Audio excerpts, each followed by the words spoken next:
Welcome friends, आज हम लोग नेचुरल डिजास्टर्स को हिंदी और इंग्लिश में जानेंगे।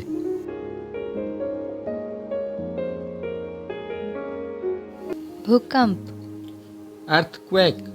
अर्थक्वेक, बाढ़, फ्लड, फ्लड, भूस्खलन, लैंडस्लाइड, लैंडस्लाइड, चक्रवात, साइक्लोन, साइक्लोन, बवंडर, tornado, tornado, tsunami, tsunami, tsunami, सूखा, ड्राउट, ड्राउट, जंगल की आग, वाइल्ड फायर, वाइल्ड फायर, ज्वालामुखी विस्फोट, वोल्केनिक इरप्शन, वोल्केनिक इरप्शन, हिमस्खलन, एवेलेंच, एवेलेंच, लू, हीट वेव, हीट वेव, बर्फीला तूफान, ब्लिजर्ड, ब्लिजर्ड, रेत का तूफान,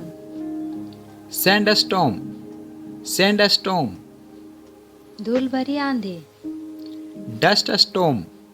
डस्ट स्टॉर्म, शीतलहर, कोल्ड वेव, कोल्ड वेव, अचानक बाढ़, फ्लैश फ्लड, फ्लैश फ्लड, तूफान, हरिकेन, हरिकेन, धनसाल, सिंक हॉल, सिंक हॉल, कीचड़ की बहाव, मड स्लाइड, मड स्लाइड, बिजली, लाइटनिंग, लाइटनिंग, अम्ली वर्षा, एसिड रेन, एसिड रेन, मृदा अपरदन, सॉइल इरोजन, सॉइल इरोजन, प्रचंड तूफान, टाइफून, टाइफून, पत्थरों का खिसकना, रॉक स्लाइड, रॉक स्लाइड, आंधी तूफान, थंडरस्टॉर्म, थंडरस्टॉर्म, भूखमरी, famine, famine। Thank you friends, अगर वीडियो अच्छा लगा हो तो लाइक और सब्सक्राइब करना ना भूलें।